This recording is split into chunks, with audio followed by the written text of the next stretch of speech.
Mr. Brody, I want to go ahead and just introduce our audience to you in this capacity. We know that this case, for a while, was brewing in the Glynn County community until it really went global. Now that you are in office as the head prosecuting agency on this case, what kind of responsibility do you feel to be taking on this role with this monumental case? You know, I'm very blessed in the fact that when I first gained responsibility for the case, I reached out to Mr. Evans to make sure we had continuity in this case. And I feel very confident that the team we have assembled to prosecute the case is the best team here in Georgia. And so most of that tension for me is relieved for that fact. What have your conversations been with Miss Wanda Cooper Jones and Mr. Marcus Arbery? Well, I haven't talked with Marcus. I have talked with Miss Jones. And basically, the things that she told me was she's happy that her son's life had some meaning to it, and the fact that we've now passed a hate crime bill here in Georgia, and also now we're looking to pass a new citizen's arrest law. And I cover the state legislature, we both do, and so we know that the governor, we were at the press conference with the governor, spoke about having efforts to repeal that law. We were there in Brunswick when Al Williams held a presser on the courthouse steps about repealing the citizen's arrest. We've been covering this for a minute, but clarify to the public. So many people think that this stand your ground defense or citizen's arrest is a defense in this case. Can you clarify what is and what isn't applicable here? Well, one of the things I don't want to talk about is our strategy going forward. We don't think it applies to this case, but I don't want to go into the details because we don't want to give the defense attorneys any more ammunition to try to fight what we're trying to do. If it does not apply, people are saying, hey, this may help though if it is repealed. Is that a misnomer? That is a misnomer because even if that is repealed, if it did apply, it wouldn't apply to this case because of the time frame. I think that you know that there are a lot of eyes on this case. What is your promise to Ahmaud's family, the Glynn County community, and the people that are seeking justice for Ahmaud? We're going to prosecute this case to its fullest, and we hope to bring justice to Ahmaud's family. I see you're wearing the blue ribbon. Why? The blue represents Ahmaud Arbery. His favorite color was blue, and they're doing a tribute for him tomorrow where they're all going to be wearing the blue ribbons. Is that a message to his family? Is that a message of support? I mean, you're the prosecutor. You don't have to wear it. No, it is a message of support. And what we're trying to do is send a message of support and unity for our communities. Mr. Evans, why are you wearing that blue ribbon today? You know, coming to know Wanda and Marcus, we've learned that those are two remarkably strong individuals to have endured so much and to have gone through what they've gone through. And we just wanted to have some way to show our support for them as a family, our support for the community that's been grieving down there for what has happened. And when we heard that she was going to be putting on this vigil and asking others to wear blue in support of her, a teammate of mine came up with the idea. I thought it was a great one to put some ribbons together so that we as a prosecution team could similarly show our support even remotely. How do you keep this from becoming personal? Or does it? You know, we always want to remain professional when we deal with these kinds of cases, and there is always a personal toll that comes with it. I mean, you come to know persons who are remarkable, like Wanda and Marcus, and your heart breaks for them. You've got that emotional investment into what's going on, but it's important from us, and we've gained with experience different ways that we can kind of compartmentalize a little bit to be able to say, all right, well, I don't want to be driven by emotion. I want to be driven by the facts and evidence in this case, and make sure that we put our best foot forward down in court. And I think that part of the reason perhaps that this office was chosen as the right office to lead this prosecution is because we've got some experience dealing with those kinds of things.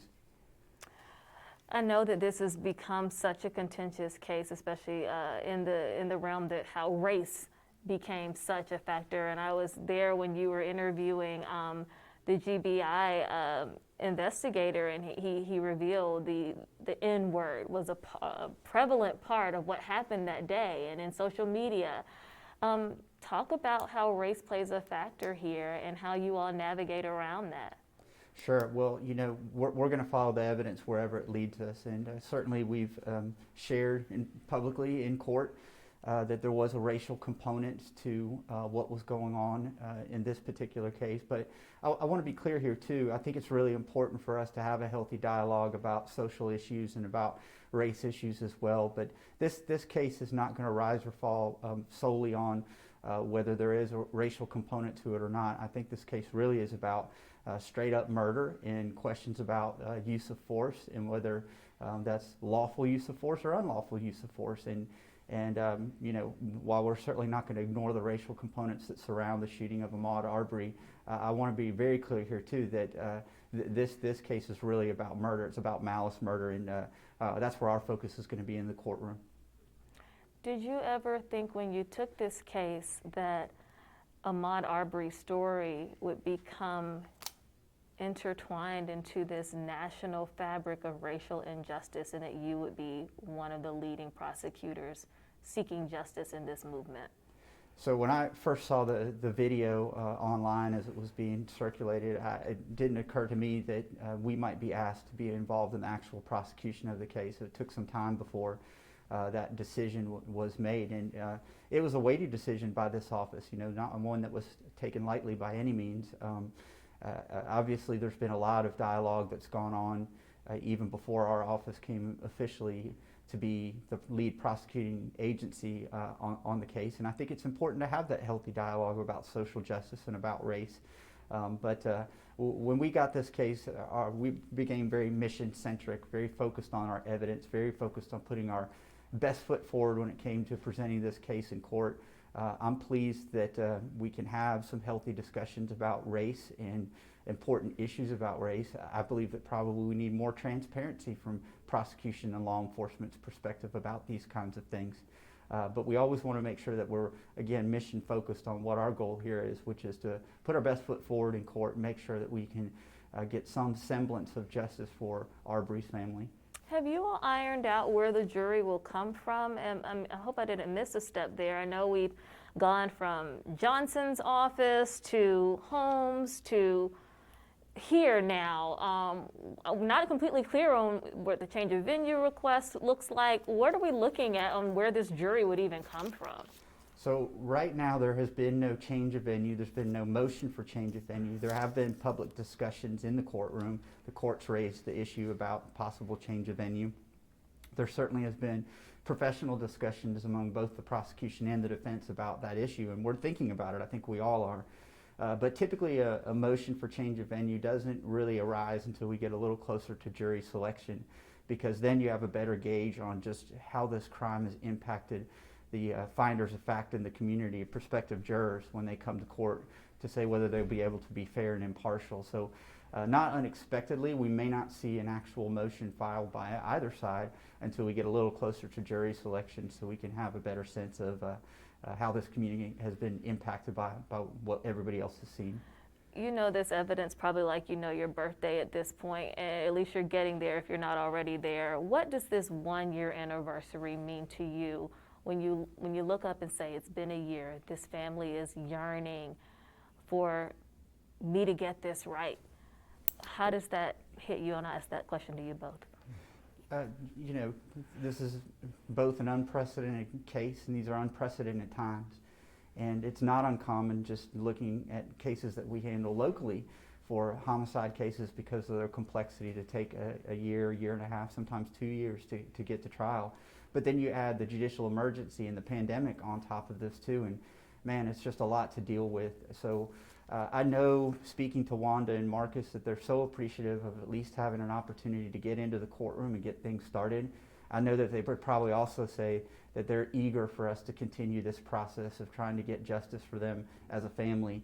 And our hearts just go out to them. It's been a lot for them to have to deal with, not only the loss of their son, but then add to it the inability to maybe move at the speed that we all would very much like to move when it's safe for us to do so. And that's part of the reason why we've decided that we wanted to wear these blue ribbons, to show them that we're thinking about them and we support them. We know this is a difficult time for them.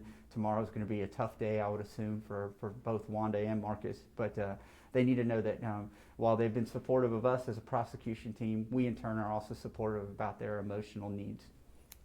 Mr. Brody, your renewal of you're renewing your commitment to justice for them a year later. Of course, you haven't been on this a full year, to my knowledge, but you are here now in this milestone.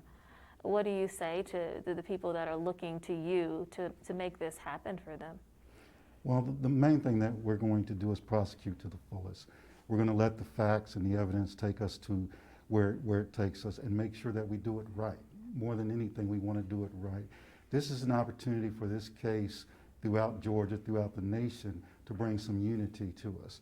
You know, to get rid of the intolerance, the hate, the division. By doing this case right and hopefully getting the outcome that we're looking for, I think it's going to bring some unity to the state of Georgia, because people are going to realize that, hey, it's time for a change. And the symbolism, I'm sure, is not lost. The reality that you're an African-American man prosecuting a case where in so many instances African-American males say, hey, if there was not a video, no one would believe that this happened. In this landscape of George Floyd, Ahmaud Arbery, Miss Wanda has said that she wants her son's memory to contribute to this movement of transparency and truth, from Ahmaud to George to Breonna Taylor, et cetera. Do you feel that people look at you in a way where they expect more from you, given your races and your position? Well, this past week has told me they do. What do you mean by that? We had the Truett case that we just saw last week. That told me that, yes, they're looking at me for a different reason. But the thing that they have to realize is that what they want from me most of all is to follow the truth, to follow the facts, to do things right. And by doing that, the credibility that I would bring to anything will be much better.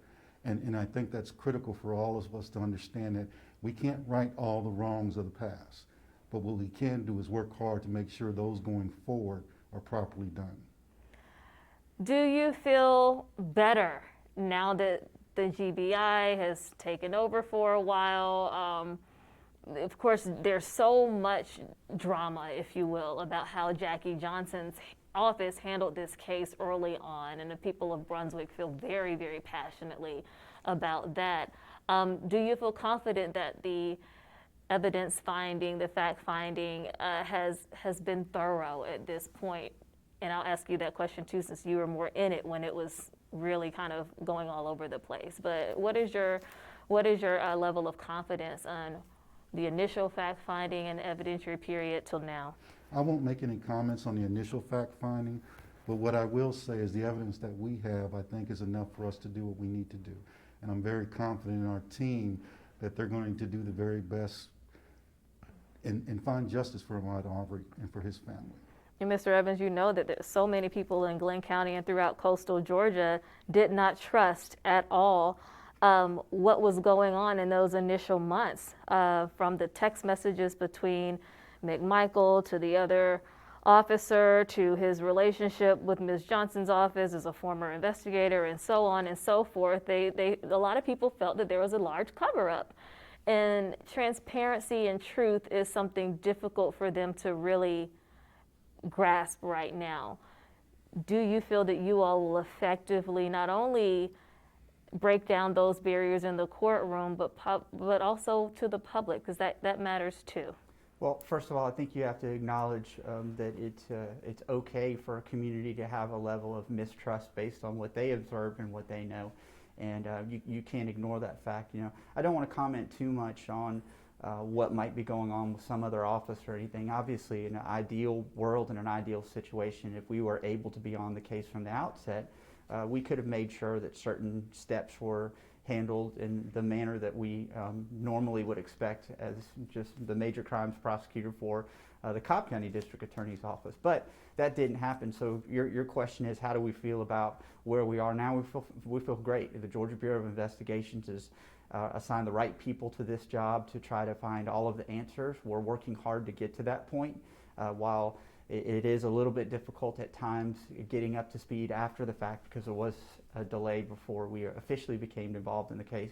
My team and I feel very confident that the right people are working on the case now, and that we're going to be able to shed that layer of transparency on things moving forward. one thing that I think the Arbery family and the Justice for Ahmaud movement will say is their saving grace is that video. And Ms. Wanda has said, I knew about this, I've been pushing for this to come out.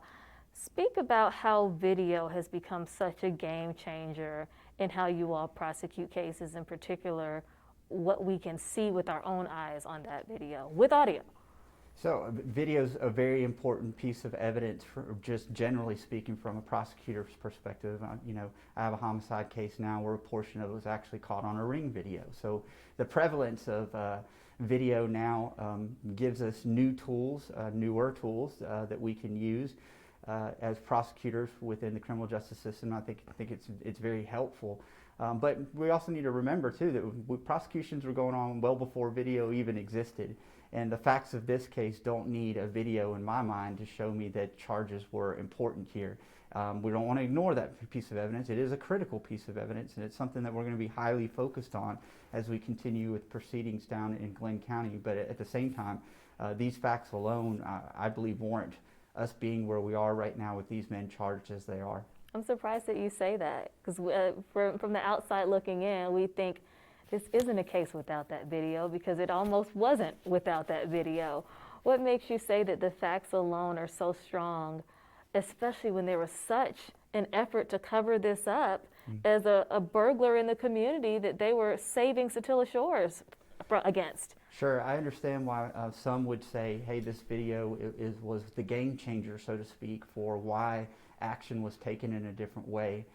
Understand, though, that when we look at the facts of this case and take the video out of it, just what I know the facts to be in terms of these men chasing down Ahmaud Arbery and shooting him in the middle of the street, I don't need a video of that to know that that's murder.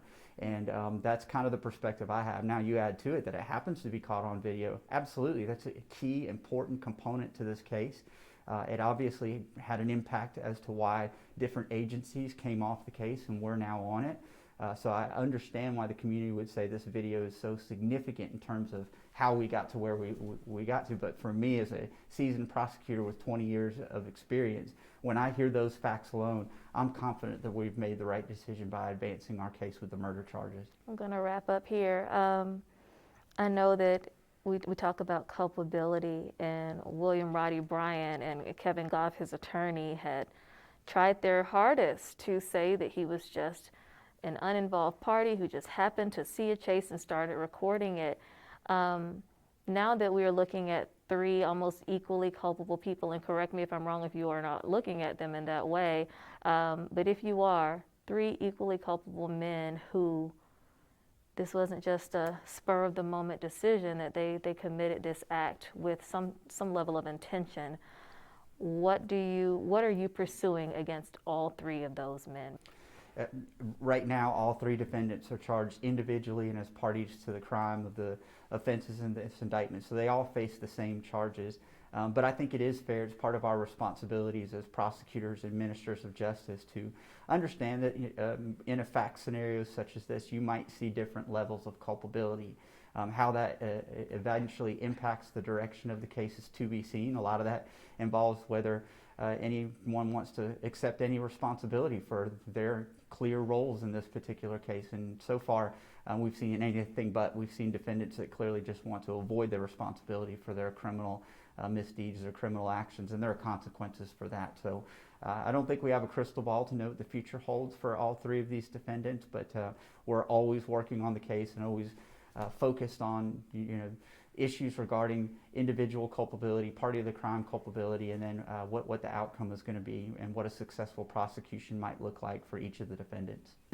Listen, I'm a human being, not just a prosecutor, and when I saw that video, even from a seasoned veteran prosecutor that's seen a lot, I've been worked on homicide cases for almost the entirety of my career, and it got a reaction for me, and it's hard not to feel some emotional response when you see this video of what happened to this poor young man down there. At the same time, we want to be very, very focused on what our evidence is, how we're going to best present that evidence, how we're going to best combat any defense that might be raised by these defendants, and that requires us to be focused above and beyond just the emotional components of what we see and what we admittedly feel when you see something so horrible and tragic like this. Will that be a challenge for you all to focus on what happened in those moments versus the attempts, and combat with the attempts to bring in this bigger picture that there was some deserving acts that he committed? It's already been a challenge, and we're going to continue to fight that fight pretty hard. We've got some motions that are pending involving that very issue, impermissible character evidence of the deceased victim of Ahmaud. And yeah, we've seen some attempted character assassination by certain parties involved in this case, and it is frustrating. It's got to be hurtful from Ahmaud's mom and dad to see these things being aired about their son when they knew him to be a different person than as being portrayed. So we're going to have some spirited discussions when it comes time to advancing those motions on what's fair game when it comes to trial and what's not. And I expect that those motions are probably going to be just as important as the trial itself, because it's going to dictate whether we're on a level playing field or not. And I'm going to get a two-shot or the last one. I've just got two quick change of venue questions. The first one is, how do you not get into those situations with like Ross Harris where you're into jury selection when the judge throws up their hands and says, this isn't going to happen? It's a great question. So usually the legal issue when it comes to change of venue is when you're able to get a fair and impartial jury. And oftentimes we don't know whether we're going to be able to get to that point in time until you've actually called jurors in and asked the question, who here has actually heard about this case? Despite what you've heard, do you believe that you could set aside any preconceived notions and be fair and impartial?